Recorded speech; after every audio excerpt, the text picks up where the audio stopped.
Okay, so our first question is, or like a little statement thing, is introduce yourself. What's your background? What are you running for and why are you running?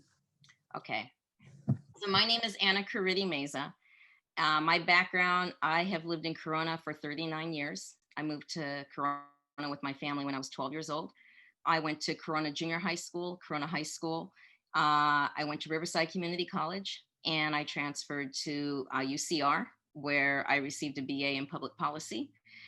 Let's see, I have 4 children, and in the process of having my kids, I became a youth advocate. You know, when you're advocating for your kids and for the things that they need in school, that just kind of lent itself well to advocating for all kids. And I really found, I got to say that what I found most rewarding in all the work that I've done so far in the 20 years, I did legislative advocacy for PTA, and that's where I got, I went to Sacramento several times. I went to Washington, DC, and I got to advocate on behalf of kids on legislation that affected kids and families.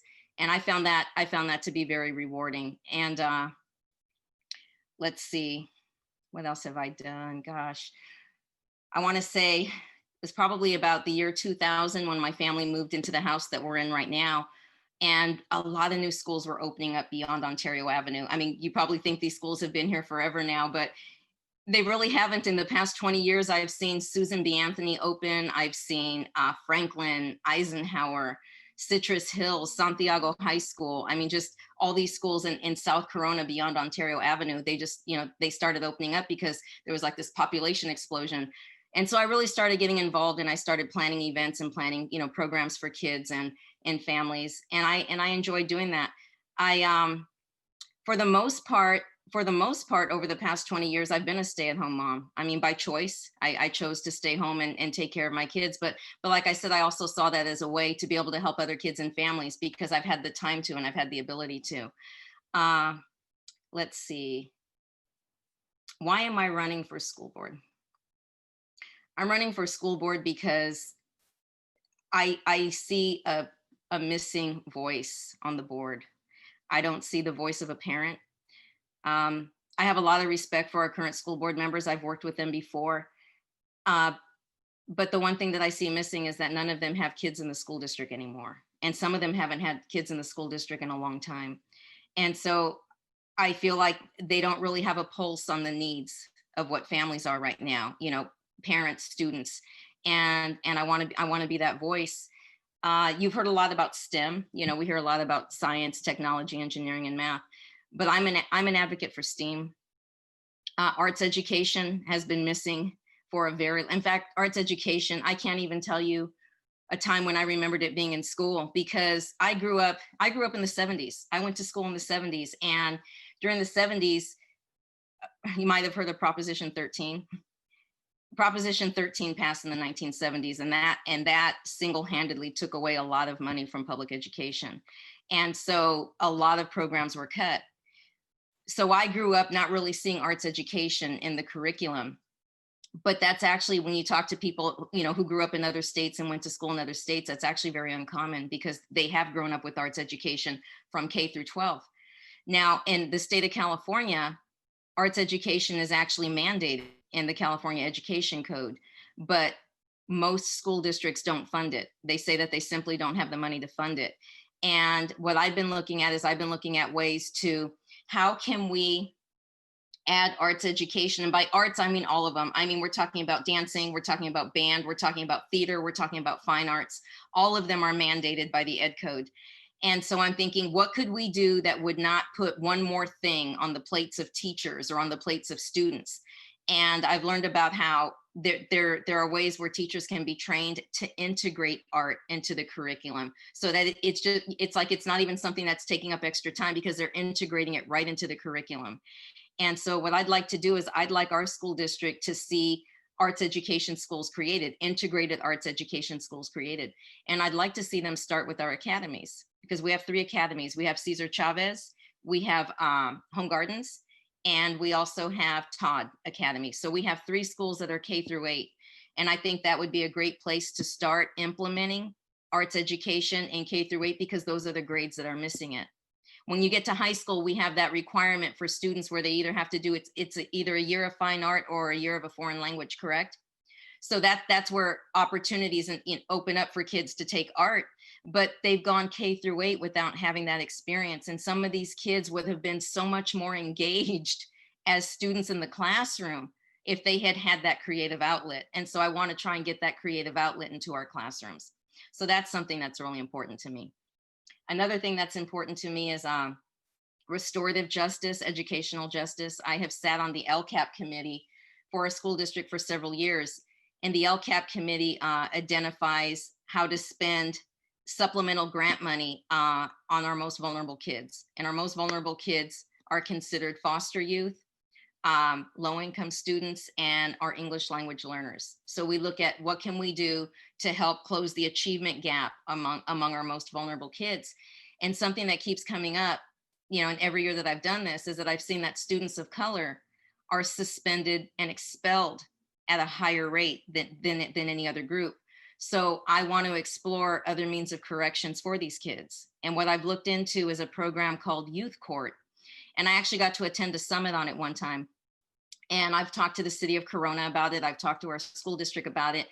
And Youth Court is student driven. It's where they get students involved, and you're actually being judged by your own peers. I mean, you have a judge, you have an attorney for each side.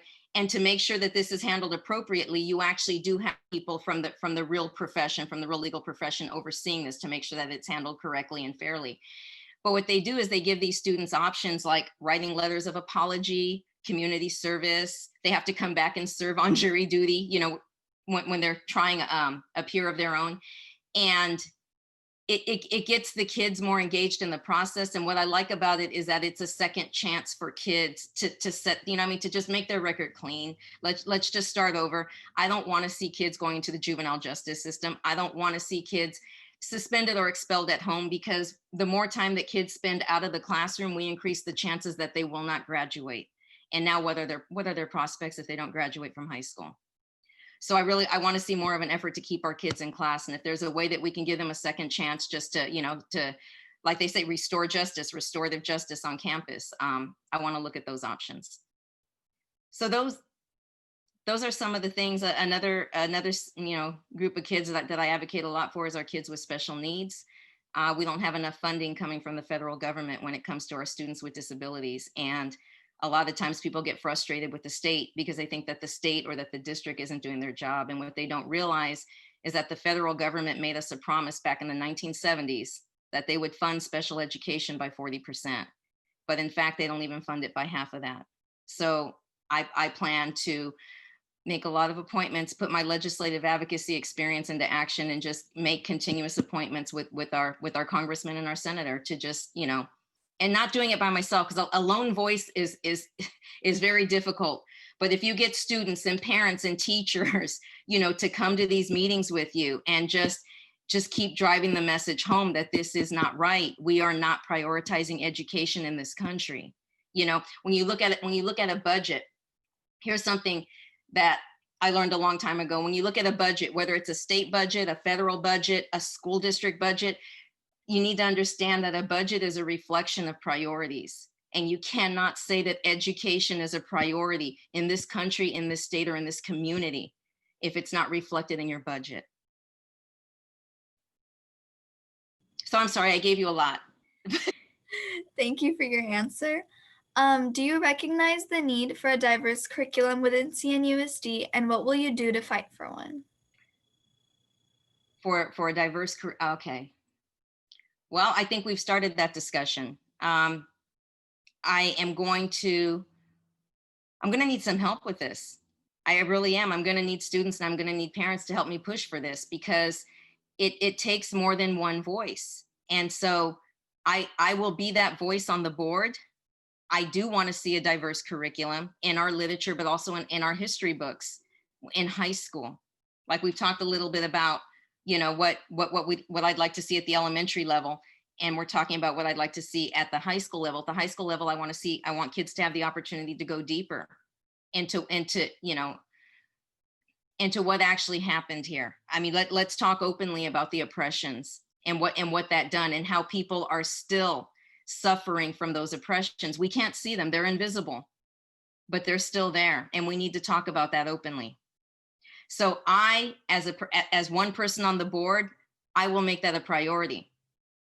As far as curriculum, when it comes to curriculum, when it comes to the adoption of curriculum, I'm going to seek parent input, I'm going to seek student input, because I want to make sure that the curriculum we're adopting meets the needs of our kids today. And like you said, our kids right now, I mean, you're a reflection of that. The high school students, you're telling us what you want. And I'm saying, please don't give up asking for that, because I will pull for you as a school board member. Thank you. And this is kind of off topic, but I've heard about the youth courts in different counties, and I do think that's like a really great idea. And it also exposes high school students to like the law careers, because they get to learn a lot about, you know, what goes into that. But my next question is, what will you do to ensure that all students have a safe and discrimination-free environment at school? I will encourage parents and students to reach out to me, because what I've learned as a parent is that oftentimes the school board members don't know what happened. They don't know about these incidents of racism. They're kind of sheltered from that, because the school district, there's a chain of command. You know, when you have a problem with the teacher, you address it with the teacher. If it's not corrected there, then you go to the principal. If it's not corrected there, then you go to the district. I feel that what I've learned as a parent is that the school board is often sheltered from knowing this information, because enough students and parents don't really know that you can reach out to a school board member. And for me, if somebody reaches out to me, because first I have to know about it. I can't fix something if I don't know about it. So I'm going to encourage the community to reach out to me and to talk to me. I will point them in the right direction, you know, with district as to get this resolved. But I want people to follow up with me. I want the parents, I want the district to follow up with me, because I want to know that it was resolved. I want to know that it was not pushed, you know, just swept under the rug, or that, you know, I've heard too many things of where things get to a boiling point and then students transfer from one campus to another. And that's not acceptable, because all you're doing is moving one problem from one campus to another. We need to address it where it's at. So what I'm saying is, and I'm going to say this often, I cannot fix something if I don't know about it. I need the community to tell me, you know, let me know, so that I can follow up to make sure that it's being handled. Thank you. And our next question is, what skills, connections, resources, and expertise do you have to offer and are willing to use on behalf of the organization in order to better aid student organizations such as Diversify Our Narrative in their efforts? So my skills are collaboration. I bring people together, and I'm very democratic. It's not about my agenda. It's never about my agenda. I mean, I may have some things that I prefer, and I may make a pitch for them, you know, but if I don't have the consensus of the people that I'm working with, my job is to represent the people that I'm working with, especially the people that elect me. So, but I will say that is one of my strongest skills, is collaboration, communication, and legislative advocacy. I'm an advocate. And so, you know, I know how to bring people together. I know who to go talk to get the right people behind, you know, a movement. Thank you. Our next question is, how would the school board determine if district personnel are adequately trained in issues such as discrimination, racism, and mental illness if you were elected? Professional development. That's where teachers get their training for areas such as what you just mentioned. And I would make sure that we have that professional development. And I would make sure that it's proactive, because oftentimes you don't hear about it until something bad has happened. And then it's like, okay, well, you know, this teacher, this person needs professional development. Well, how about being proactive?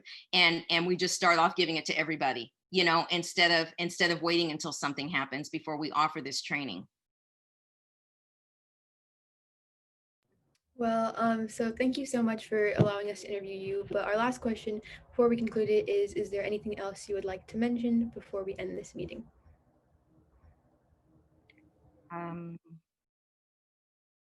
Well, I hope that